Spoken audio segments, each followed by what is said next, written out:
But I gotta ask you about Kamala Harris. How you feel about her? She's a piece of shit.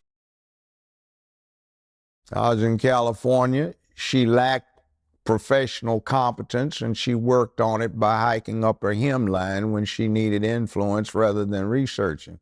I was out in California for 15 years doing my show when she was at her peak, and she had a reputation amongst the trial lawyers of being lazy. She just hike her skirt up and try to flirt, and she wasn't that good in the courtroom, if not pretty bad in the courtroom. So I'm not surprised at what she does. She's 60 years old, and I think listening to her word salad and the way she talks, I think she's got early onset dementia and also some problems with menopausal complications. That's that, you see, today is going to be tomorrow. So since it's going to be tomorrow, today we have tomorrow, which is why we are now. Like, what did you say?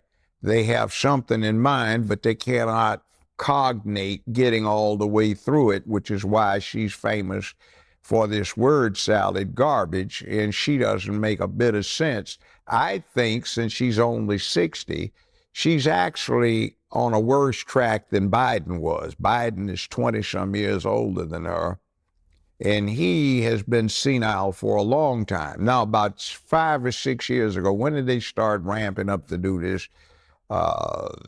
2019. Okay, I was saying Biden has been a failure his whole adult career, a second-rate, third-string player. He's in the game, so he wants to make a name for himself. I considered him for years poor trailer park, urban trailer park trash. And he's a crook. He's a third stringer. Now, what I said he was going to do is he probably wants to claim fame for being the first person to see to it that a woman got to be president. And what I predicted, I'm slightly wrong on it, was that he was going to get in, try to get elected, and if he got one term, try to get elected for a second one. And then halfway through his term, when he had served 2 years, to retire or resign in her favor. So under the 22nd Amendment, what happens is she can serve for the final 2 years for somebody and then be elected twice more. So that woman would be able to serve 10 years, second only to Franklin Delano Roosevelt, who got elected to 4 terms before they put the amendment in place so you couldn't. Now, that said, I think, and my major at UCLA was political science. My analysis is they picked the weakest somebody they could as a figurehead, somebody who had some apparent minority status, which she does not. And what goes on is that you get her, everybody that is everybody would be afraid to go against her because of what she can pass herself off as. And then you get somebody that's easy to control because she's lazy, because she is becoming incoherent, and because she's always tried to do the casting couch to get where she wants. Now, the problem is that'll get somebody to a certain level quickly. But you can't get past that level if you don't have competence and talent. So my thing about it is if I'm crude about it, in this city years ago, I used to represent a whole bunch of pimps and hoes, and I know a hoe when I see one.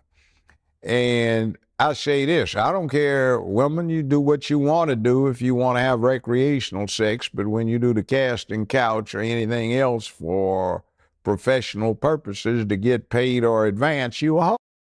And she's old hoe. She had a reputation for giving out the stiffest sentences in the United States of America for simple possession of marijuana in San Francisco, for God's sakes.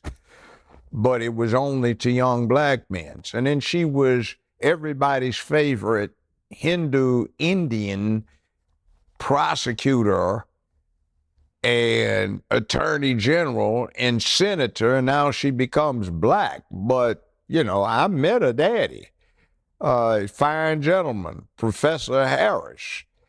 And the problem with her being black is Professor Harris says he's Caucasian, mixed Irish and Hindu. He doesn't have any black ancestors, but his Irish ancestors owned a lot of slaves in Jamaica and had them to work on plantation. So if mama is on the birth certificate listed as a Caucasian, daddy says he's a Caucasian Hindu and has no black ancestors, how did she get to be black? Now, The fourth book of Moses, called Numbers, chapter 1. And the Lord spake unto Moses in the wilderness of Sinai, in the tabernacle of the congregation, on the first day of the second month, in the second year after they were coming out of the land of Egypt, saying, Take ye the sum of all the congregation of the children of Israel, after their families, by the house of their fathers, with the number of their names, every male by their polls. And they assembled all the congregation together on the first day of the second month, and they declared their pedigrees after their families, by the house of their fathers, of the children of Judah, by their generations after their families, by the house of their fathers,